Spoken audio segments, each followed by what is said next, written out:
Bonjour, Citoyen TV, la chaîne de l'Afrique digne et de sa diaspora, vous présente les brèves.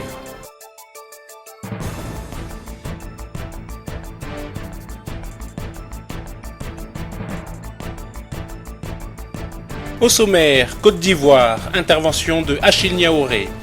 Afrique et privatisation. Burkina Faso, politique, rapport d'activité de l'exercice 2014 des sociétés d'État. Grèce par TV Liberté et Russia Today. Et pour finir, France.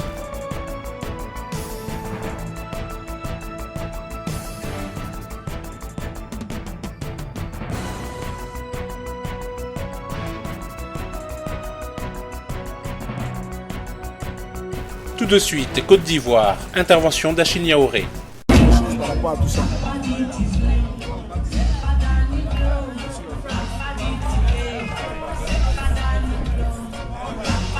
Ok, merci beaucoup pour l'ambiance que vous offrez. C'est une très belle cérémonie. La mobilisation, c'est bon. En tout cas, les Ivoiriens sont sortis nombreux à Koumassi, à la place Inch'Allah. C'est à saluer. En tout cas, il faut saluer, il faut continuer. Mais j'ai été fort heureux que le coordinateur exécutif, la CNC, qui est le président du comité d'organisation de cette cérémonie, reconnaisse la place qui est la sienne en tant qu'entité. Je vais parler de la CNJC. En tout cas, reconnaisse cette structure. Et bientôt, je pense que ce sera officialisé. La structure aussi des femmes sera officialisée. En tout cas, c'est ce que nous souhaitons. Il dit que les meetings, il faut les accentuer, c'est vrai, mais à un moment donné, c'est la rue qui paye. Parce que vous avez dû comprendre que le 9 juin, lorsque nous avons lancé à travers Daï Nestor, qui est le président de la CNJC, la marche du 9 juin 2015, la marche éclatée, ça a payé. Vous avez dû comprendre que les autorisations viennent. Vous avez dû comprendre que les arrestations se sont un tout petit peu arrêtées. Vous avez dû comprendre que nos camarades qui ont participé à cette marche sont sortis. Donc, il faut reprendre la rue pour exiger la libération totale de tous les prisonniers politiques et permettre le retour des exilés. Après encore, nous allons monter à une autre étape qui est les conditions d'élection justes et transparentes. C'est ce que je voulais dire. En tout cas, comme leader de la membre de la CNJC, président du Parlement Agoura, c'est ce que je voulais dire aussi. Je vous remercie. Tout de suite, Afrique et privatisation. Partielle ou totale du capital d'une entreprise et du secteur public au secteur privé, la privatisation a longtemps fait partie du paysage économique africain. Les privatisations d'entreprises nationales ont été à une période l'une des principales recommandations de la Banque mondiale et du Fonds monétaire international. Selon ces grandes institutions monétaires, cette mesure visait à assainir les comptes publics des pays enlisés dans de graves crises économiques. En somme, un coup de pouce qui a séduit de nombreux chefs d'État qui ont décidé de transférer la direction de leurs entreprises à des multinationales occidentales. Mais le recul historique montre que les résultats de ces politiques de privatisation sont différents selon les contextes. Dans certains pays émergents, à l'instar de la Nouvelle-Zélande, du Chili ou de la République tchèque, cette opération a été plutôt un succès. En Afrique, exception faite au Maroc, à l'Afrique du Sud ou à la Tunisie, de nombreuses opérations de privatisation n'ont pas produit les fruits attendus. Si de nombreux analystes pensent que l'échec de ces politiques de privatisation en Afrique s'explique par la domination des économies occidentales sur les petites économies du continent noir, d'autres évoquent le non-respect de certains préalables institutionnels. Premièrement, les privatisations sont effectuées dans un contexte de flou juridique qui se caractérise par l'absence ou la faiblesse d'application des lois en raison de la corruption ou des lourdeurs administratives. Deuxièmement, les privatisations se sont déroulées régulièrement sans la mise en place des mécanismes favorables à la concurrence entre opérateurs capables de contraindre les entreprises à améliorer la qualité de leurs produits et à les pousser à baisser les prix. Et troisièmement, les prix en question ne sont pas régulièrement flexibles sur le marché, ce qui ne favorise pas un véritable développement du secteur privé. En Afrique subsaharienne par exemple, les opérations de privatisation des grands services publics tels que l'eau et l'électricité ont souvent été mises en place tout en gardant un certain contrôle des prix. En somme, de nombreuses pesanteurs ont favorisé l'échec de ce processus en Afrique. Le clientélisme, la corruption, les détournements de fonds publics ou la mauvaise gouvernance sont des maladies. Et dans cet état de choses, difficile de dire si l'homme africain profite réellement de sa richesse nationale et des entreprises privatisées de son pays. Tout de suite, Burkina Faso, politique, rapport d'activité de l'exercice 2014 des sociétés d'État. Les sociétés d'État au Burkina au rapport. Depuis ce matin, à Ouagadougou, la 23e session de l'Assemblée générale des sociétés d'État va donc examiner les rapports d'activité pour l'exercice 2014. Environ une vingtaine de sociétés d'État sont concernées par cet exercice de rendre compte. Surtout qu'en 2014, la situation n'a pas été reluisante. Les sociétés d'État ont connu une baisse de leurs recettes d'environ 23,5%, soit à 63 milliards de francs CFA. Et qu'est-ce qui explique cette contre-performance? Élément de réponse avec Drissa Séré. Pour cette 23e session de l'Assemblée générale des sociétés d'État, on a la participation de 21 sociétés. Sur les 21 sociétés, 19 sont appelées à soumettre à examen leurs états financiers. 2 sociétés nouvellement créées, la Société burkinabé de télédiffusion SBT et la Société nationale de l'aménagement des terres et de l'équipement rural Sonater, présenteront des rapports d'explication. L'analyse de la situation financière des entreprises publiques fait état d'une contre-performance économique en 2014. Le résultat net réalisé en 2014 est de 62,093 milliards de francs CFA contre 81,111 milliards de francs CFA en 2013, soit une baisse de 23,54%. Il s'agit d'une baisse essentiellement imputable à 6 sociétés déficitaires dont la Sonabel, qui contribue à elle seule au déficit à près de 11,189 milliards de francs CFA. À cela s'ajoutent les difficultés qui menacent l'existence même de certaines entreprises. Cette 23e session se doit donc d'examiner toutes ces difficultés afin d'en trouver des solutions idoines et permettre à ces sociétés de participer pleinement au développement économique et social de notre pays. La vitalité d'une économie se mesure certes par la performance des unités qui la composent, mais aussi et surtout par la qualité de leurs prestations.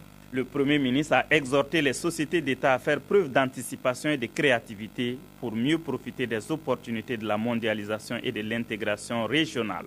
Tout de suite, Grèce par TV Liberté. Et puis partons à Bruxelles, les négociations se poursuivent entre la Grèce et ses créanciers. Mercredi soir, l'Eurogroupe s'est rassemblé, mais la réunion a tourné court et aucun projet d'accord n'en est sorti. Jeudi matin, le Premier ministre grec Alexis Tsipras rencontrait le président de la BCE Mario Draghi, celui de la Commission européenne Jean-Claude Juncker et la patronne du FMI Christine Lagarde.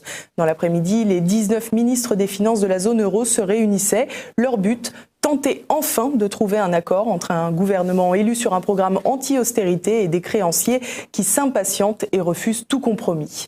Dimanche dernier, Alexis Tsipras a fait parvenir à Bruxelles un projet de réforme salué par la Commission et l'Eurogroupe, mais le FMI s'y est opposé, le jugeant trop centré sur les rentrées fiscales. Pour Christine Lagarde, qui n'a pas confiance en la capacité du gouvernement à collecter l'impôt en Grèce, il est en effet compliqué de bâtir un programme sur cette seule promesse maintes fois répétée depuis 5 ans. Si le FMI est réticent sur ce point, il soutient en revanche la demande d'allègement de la dette de 322 milliards d'euros, soit 177% du PIB grec. Mais pour ce faire, encore faut-il parvenir à un accord avec les créanciers du pays, réunis au sein de l'Eurogroupe et peu enclins à des compromis. En plus de devoir jongler avec les divergences des différents acteurs monétaires, le Premier ministre Alexis Tsipras doit également tenter de ménager la chèvre et le chou, prise en tenaille entre ses créanciers et les électeurs de Syriza, dont il a obtenu le vote en vilipendant les mesures d'austérité. Une tâche herculéenne qui va sans doute décider de l'avenir du pays et de la zone euro. Tout de suite, Grèce toujours, par Russia Today. Maintenant, il y a beaucoup de gros titres, beaucoup de bruit qui indiquent que les marchés sont proches de la faillite. Mais d'ici à 3 mois, personne ne se rappellera pas si la Grèce a fait banqueroute. La Grèce n'est qu'une toute petite partie de l'économie européenne et n'est rien, occupe une place insignifiante dans l'économie mondiale. L'économie de ce pays connaît des crises répétées depuis son entrée dans l'Union européenne et cela fait quelques années déjà. Si vous voulez mon avis sur ce qu'il doit faire, c'est de continuer, faire faillite et repartir à zéro. Mais toutes ces insultes et le rejet de la faute sur les autres ne donnera rien de bon. Ce qu'il doit faire, c'est laisser les banques faire faillite. Ce sont eux qui ont souscrit des prêts. Pas nous. Laissez-les couler et repartez à zéro.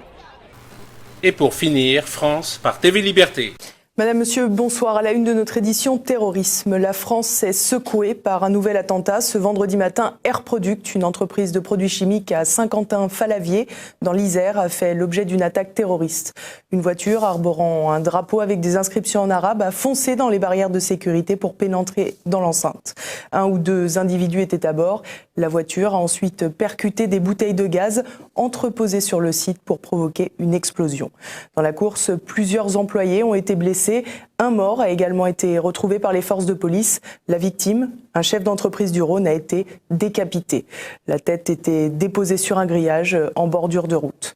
Un message en arabe aurait été écrit sur son visage. La terreur de la décapitation est donc de retour sur notre sol. Un individu a rapidement été interpellé sur le site. Son épouse ainsi qu'un deuxième possible complice ont par la suite été placés en garde à vue. Le principal suspect, un certain Yassine Sali, 35 ans, marié, 3 enfants, français d'origine marocaine et musulman, réside à Saint-Priest dans le Rhône. L'individu est connu des services de police. 2 notes de service datant de 2013 et 2014 s'inquiétaient de la radicalisation brutale du criminel. Par ailleurs, les rapports de la DGSI stipulent que Yassine Sali disparaissait pour des périodes de plusieurs mois sans qu'on puisse le localiser. En 2013 et 2014, le ministre de l'Intérieur était Manuel Valls. Outre le choc de cet attentat, une autre menace plane. En effet, l'usine attaquée est une entreprise relevant de la directive Seveso, regroupant les sites représentant des risques liés à des substances dangereuses. Quelques 1200 établissements français seraient recensés, dont près de 650 classés au risque. Autant de cibles donc pour d'autres terroristes, surtout quand on voit la facilité avec laquelle des drones peuvent survoler des centrales nucléaires. Si le ministre de l'Intérieur, Bernard Cazeneuve, s'est empressé de faire des déclarations d'apaisement en annonçant le renforcement de la sécurité de ces sites vulnérables, il est clair que les forces de l'ordre ne disposent pas de moyens suffisants. La mise en place du degré le plus élevé du plan Vigipirate après les attentats de janvier n'a été qu'un triste révélateur de cette impuissance. Ce nouvel attentat est le témoignage par la décapitation que si les revendications islamistes ont déjà secoué notre territoire, c'est désormais les méthodes barbares qui nous frappent.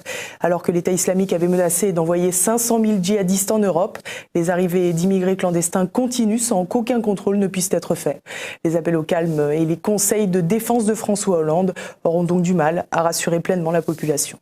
L'attaque est de nature terroriste. Dès lors qu'il a été retrouvé un cadavre décapité avec des inscriptions.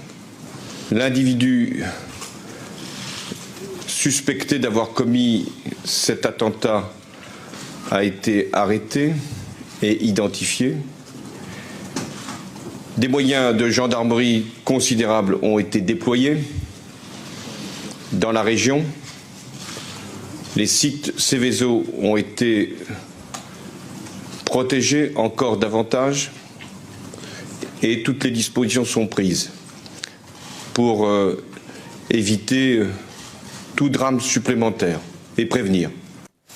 Et comme pour renforcer cette terreur, un autre attentat s'est produit sur la plage en Tunisie, près de Sousse, faisant une trentaine de morts, alors que le pays était toujours sous le choc des attentats du musée Bardou. Tel est l'essentiel des informations à notre disposition à l'heure où nous parlons.